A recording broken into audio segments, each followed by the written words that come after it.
देखते होता हमारे उड़हिया बैठी के पिपरा के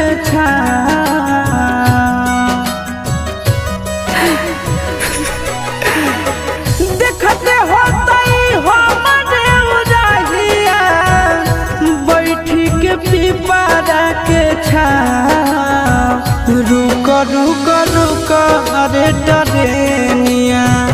रुक रुक रुक रे टरेनिया ले ले चल जनुआ के गाँव रुक रुक